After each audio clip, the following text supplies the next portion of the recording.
aménagé de 2008. Pour ce qui est du porteur, c'est un porteur classique, donc comme les Fiat Ducato et aussi les Peugeot Boxer. On va commencer par l'extérieur. On peut voir donc les jantes ont été repeintes en noir. Et pour ce qui est côté extérieur, on a donc qui ont été rajoutés. On a ici la poubelle de remplissage d'eau qui permet de remplir la cuve d'eau propre qu'on verra plus tard. Ici, on a le gaz d'échappement donc du chauffe-eau. Voilà le Truma. Et voilà, c'est pour les gaz d'échappement. Pour ce qui est de l'arrière, on a donc une boule d'attelage, les vitres qui sont donc teintées avec un film de discrétion, et on peut voir ici donc la caméra de recul qui se met en route quand on passe la marche arrière.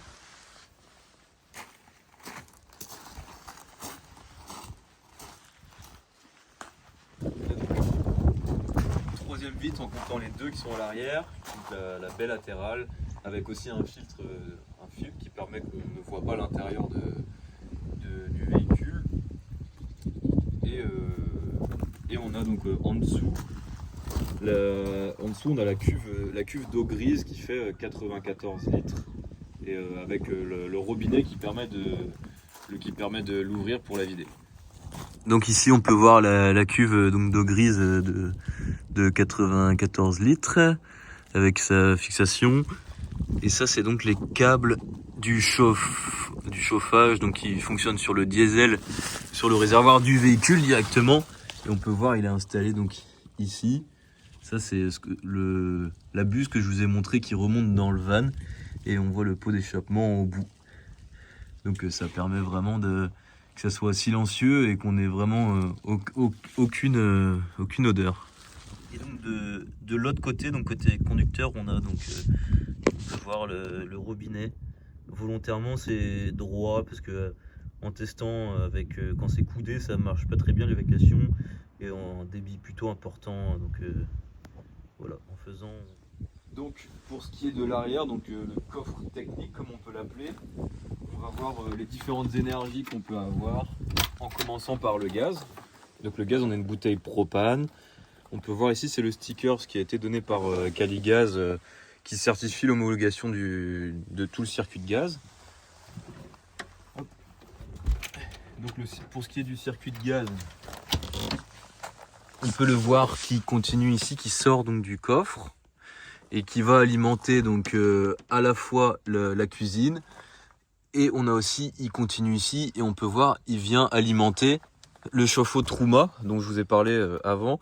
Donc c'est un chauffe-eau Truma DP4 qui fait donc 10 litres, donc ça permet d'avoir 10 litres d'eau à 50-70 degrés grâce à la commande qui se trouve à l'intérieur.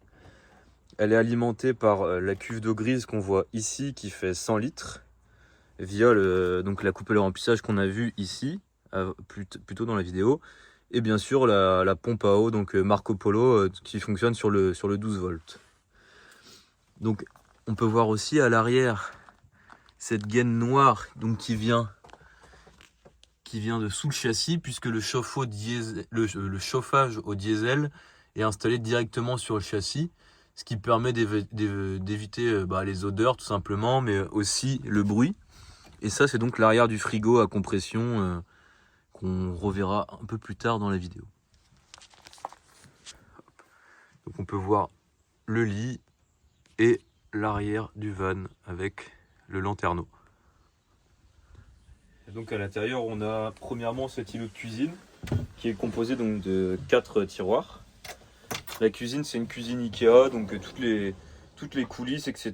sont d'origine, c'est un meuble classique mais qui se prête bien à la conversion de van. Je l'avais déjà fait dans mon premier van et c'est vraiment le top parce qu'on a du coup des coulisses qui sont de qualité avec le frein.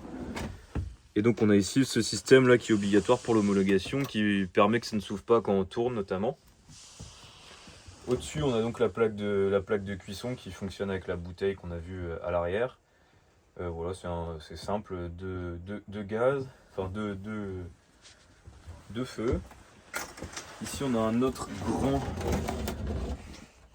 grand espace de rangement, on peut voir donc l'évacuation aussi de l'eau grise donc du robinet qui rejoint donc la cuve qui est sous le châssis. Et ici on a donc un système de robinet en fait qui peut tourner, et aussi on peut le tirer comme ça pour se rincer les pieds, rincer la planche de surf et compagnie, ou voire même prendre sa douche à l'extérieur, puisqu'on a donc l'eau chaude et l'eau froide qui arrivent ici grâce au chauffe-eau Truma.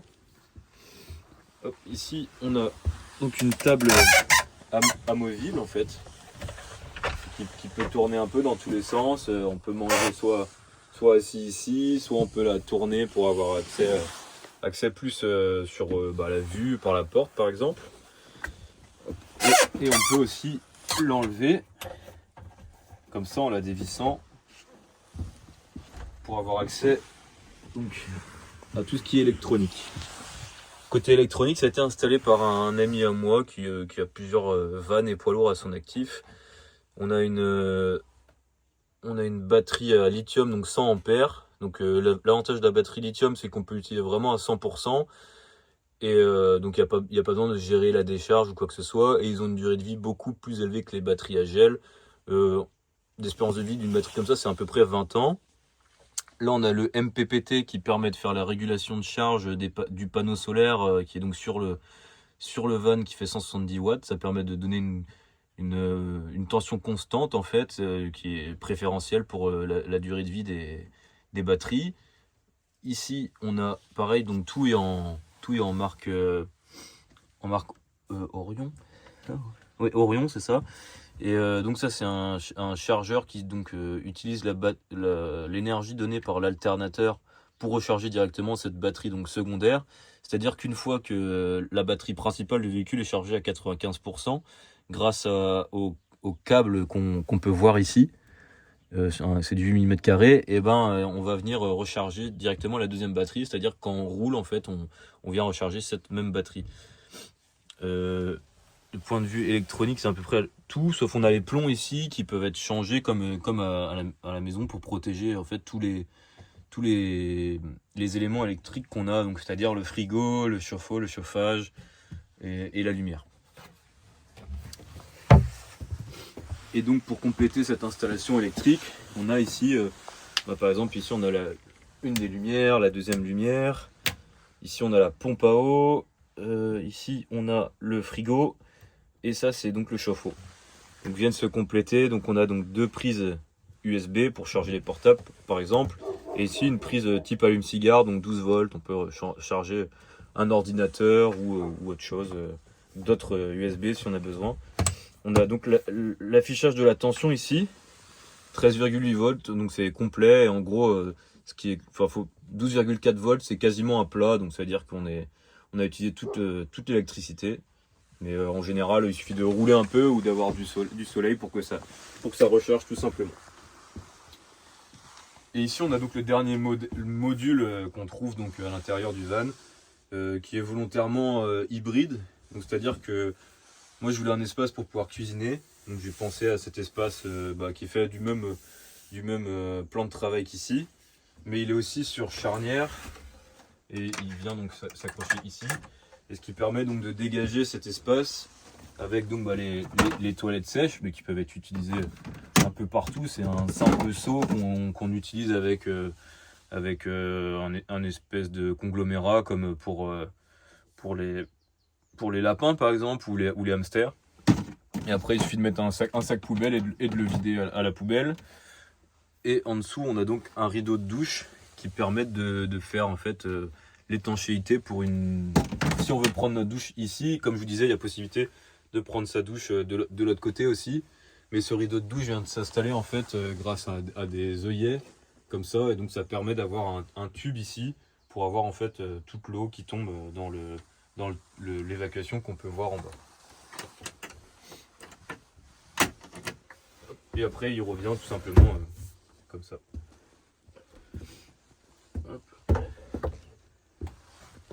Pour ce qui est des rangements, on peut voir qu'on a donc un rangement ici qui se prête bien à un rangement de vêtements. On en a un qui se trouve donc ici, Moi je mettais plus de la nourriture, du sec. Et on a aussi, ça c'est du coup plutôt naturel avec l'aménagement du van. Et là moi je rangeais tout ce qui est couette, oreiller, ou même d'autres vêtements quand j'utilisais un peu moins, des manteaux notamment. Voilà, et pour ce qui est donc du lit, c'est un matelas en mousse qui a été redécoupé à la taille du lit, c'est-à-dire on a un peu plus d'1m40, on a 1m45 sur 1m82 de large. On arrive à gagner quelques centimètres grâce à la niche ici qui fait à peu près 3-4 cm. Et donc le lanterneau dont j'ai oublié de parler, donc il y a une moustiquaire et un filtre occultant, donc on peut mettre soit l'un soit l'autre ou rien du tout. Et il s'ouvre donc comme ça, ce qui permet de profiter vraiment du frais. Ça permet aussi de regarder à l'arrière si on a besoin, même si on a les deux fenêtres à l'arrière. Et ça permet d'avoir un flux d'air frais, en plus de l'aération permanente. Et donc on a l'intérieur du frigo ici, on peut voir il est tout neuf, je l'ai vraiment jamais utilisé, parce que je n'ai jamais parti très longtemps avec ce van. Avec le freezer et l'espace ici pour venir ranger. Plus ici la petite porte. Voilà.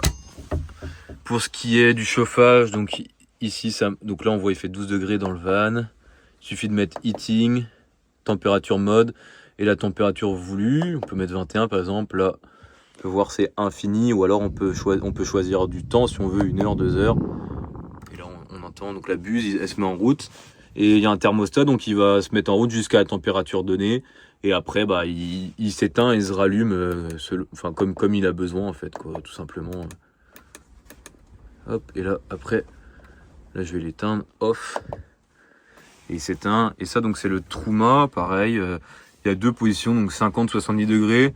Moi, je mettais toujours sur 50, ça permet de chauffer l'eau. Il n'y a pas besoin de beaucoup plus, ça chauffe donc 10 litres d'eau à 50 degrés, ça permet de prendre 2 douches quoi.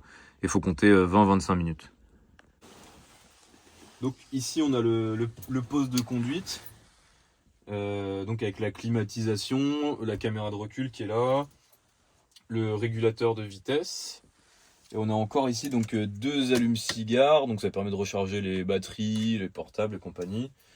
Et donc c'est un diesel. Il a 95 409 km et quand on l'allume, vu qu'il y a un câble qui est branché sur l'alternateur, faut en fait faut laisser un petit temps, comme n'importe quel véhicule diesel notamment, mais on a tendance à l'oublier. Faut marquer un petit temps avant de l'allumer. Comme il faut lui laisser 10 secondes et après on le démarre. Et voilà, là il est démarré.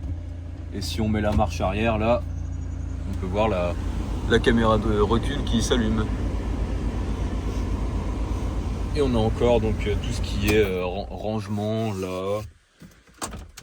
Là il y a tous les papiers, donc vous pourrez voir avec mon père, il y a les papiers de l'ancien propriétaire. Moi tout ce que j'ai fait dessus, les 2 derniers contrôles techniques, donc celui que j'ai fait et celui quand je l'ai acheté. Il y a aussi donc le changement de la vannegière et des 4 bougies. La batterie qui a été changée au mois de novembre, ainsi que la grande vidange. Donc le filtre à diesel, tous les filtres habitacle, filtre à air. Et voilà, c'est tout ce qui a été fait depuis. Et un autre rangement.